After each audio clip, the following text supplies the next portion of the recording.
বিসমিল্লাহির রহমানির রহিম। হে সমস্ত জগৎবাসী, আজ আমি আপনাদের সামনে যে আলোচনাগুলো নিয়ে আসলাম যে মানব জীবনে অনেক উন্নতি করতে চেয়েছে, কিন্তু সে দিন দিন নিচের দিকে চলে যাচ্ছে। আবার অনেক উন্নতি করতে করতে তার টাকা পয়সার অভাব নেই, কিন্তু সেও একসময় ফতুর হয়ে যেতে পারে।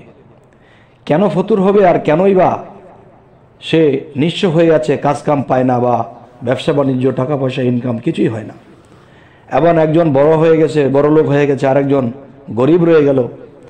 তাহলে এই বিষয়গুলো কিন্তু আল্লাহকে দোষ দিতে পারবো না, আমরা নিজেরাই দোষী। কেননা আল্লাহ আমাদেরকে স্বপ্নে বোঝার মতো জ্ঞান দান করেছে, কিন্তু আমাকে না করলেও আরেকজনকে করেছে।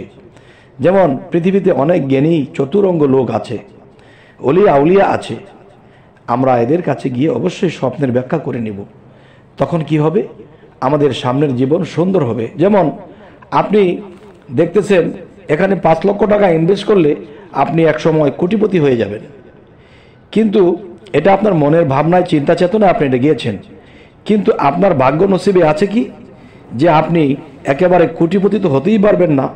যেই টাকা নিয়েছেন এগুলো তো যাবেই, আবার বিপদে পড়বেন যে সেই বিপদ থেকেও ছুটতে পারবেন না। তাহলে এই জিনিসগুলো কিন্তু আল্লাহ আপনাকে স্বপ্নে দেখিয়ে দিচ্ছে, কিন্তু আপনি সেই স্বপ্নের ব্যাখ্যা করেননি, যার ফলে আপনি মার খেয়ে গেছেন। তাই আজকে মহিলা সম্পর্কিত স্বপ্ন এই বিষয়ে আলোচনা করব ইনশাআল্লাহ। যদি কোনো ব্যক্তি স্বপ্নে কোনো বৃদ্ধা মহিলাকে তার ঘরে প্রবেশ করতে দেখে, তবে তিনি এই স্বপ্নের ব্যাখ্যাটি কি বুঝবেন? তিনি এটি বুঝবেন যে তবে দুনিয়া তার দিকে অগ্রগামী হবে বা দুনিয়া হাসিল করতে পারবে। যদি কোনো ব্যক্তি স্বপ্নে বৃদ্ধাকে তার ঘরে ছিল সেই ঘর থেকে বের হতে দেখে, তাহলে এটি কি বোঝা যাবে? এটির ব্যাখ্যা হবে তবে দুনিয়া তার হাত থেকে হাতছাড়া হয়ে যাবে। দুনিয়ার অনেক আরাম আয়েশ অর্থনীতি তার হাত থেকে হাতছাড়া হয়ে যাবে। এবার আসি, বৃদ্ধা যদি অমুসলিম হয় তবে এটা তার হারাম দুনিয়া বোঝাবে। কথাটি আমি আবার বলছি, একজন বৃদ্ধাকে যদি স্বপ্নে দেখে আর সে বৃদ্ধা যদি অমুসলিম হয় তবে এটা তার দুনিয়াবি হারাম বোঝায়। এবার আসি, আর যদি মুসলিম হয় তবে এটা তার হালাল দুনিয়া বোঝাবে।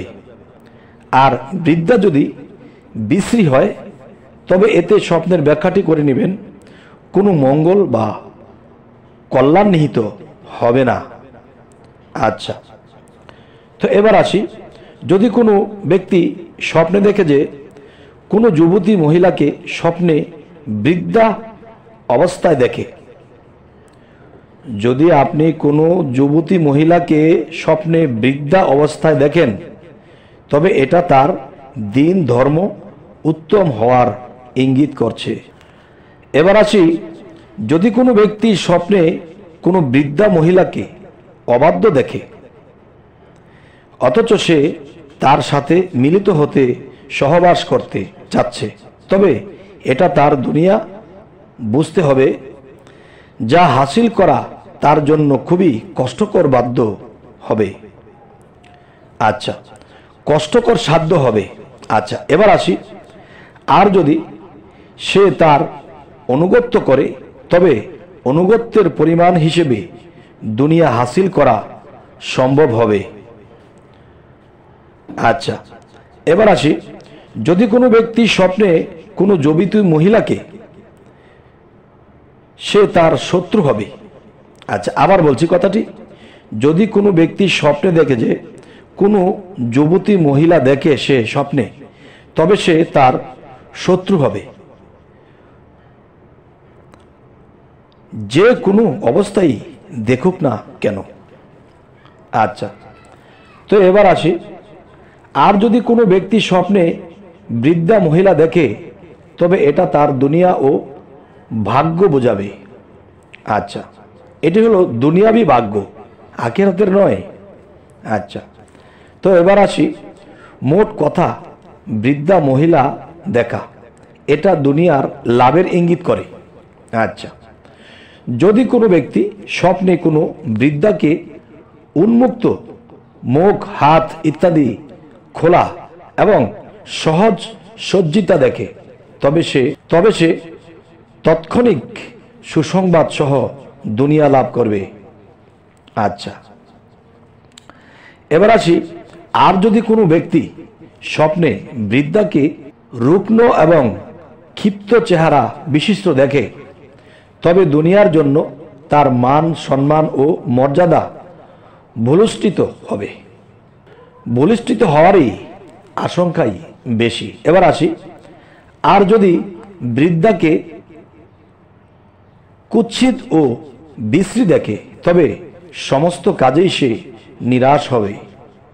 আপনি যে কোনো কাজে যাবেন, যে কোনো কাজে হাত দিবেন, আর এরকম কুৎসিত বৃদ্ধাকে যদি দেখেন স্বপ্নে, তাহলে আপনি চেষ্টা করবেন কিছুদিন গ্যাপ দেন, সেই কাজটি ধরবেন না, সেই কাজটি করবেন না, সেই জায়গাটি যাবেন না, তাহলে এটি কিছুদিনই কেটে যাবে। অবশ্যই আল্লাহকে সিজদা দিয়ে বলতে হবে যে আল্লাহ, আমার যদি দুনিয়াবি খারাপ হয়ে যায় তাহলে আমি তো অসুস্থ হয়ে পড়ব।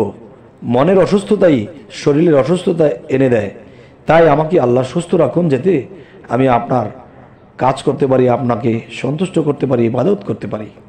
আচ্ছা, এবার আসি, যদি কোনো ব্যক্তি স্বপ্নে কোনো উলঙ্গ বা বিবস্ত্র বৃদ্ধা দেখে, কোনো বৃদ্ধ লোককে উলঙ্গ অবস্থায় কাপড় ছাড়া দেখে, তাহলে কি বোঝা যাবে? এটি আমরা বুঝবো, তবে এটা তার জন্য কিন্তু লজ্জা পেতে হবে। আচ্ছা, কথাটি আমি আবার বলছি, যদি কোনো ব্যক্তি স্বপ্নে কোনো উলঙ্গ বা বিবস্ত্র বৃদ্ধাকে দেখে, তবে এটা তার জন্য লজ্জার কারণ হবে। আর যদি নেকাব পরিহিত দেখে, তবে উদ্দেশ্য সফল হবে, কিন্তু লজ্জা পেতে হবে। তবে হে সমস্ত জগতবাসী, আমাদের এই স্বপ্নের ব্যাখ্যা থেকে আপনারা কি বুঝলেন? অবশ্যই কমেন্ট করবেন যে আমরা এই জিনিসটা বুঝতে পেরেছি বা সেটা বুঝিনি। অবশ্যই আপনি যদি কিছু দেখে থাকেন কমেন্ট করবেন, কমেন্টের মধ্যেই ব্যাখ্যা দেওয়ার চেষ্টা করবো ইনশাল্লাহ। তবে হে সমস্ত জগতবাসী, সকলেই ভালো থাকবেন, আমাদের চ্যানেলটিকে সাবস্ক্রাইব করে নেবেন, যাতে করে পরবর্তীতে ভালো আলোচনা এনে দিতে পারি। সকলেই ভালো থাকবেন। আল্লাহ হাফিজ।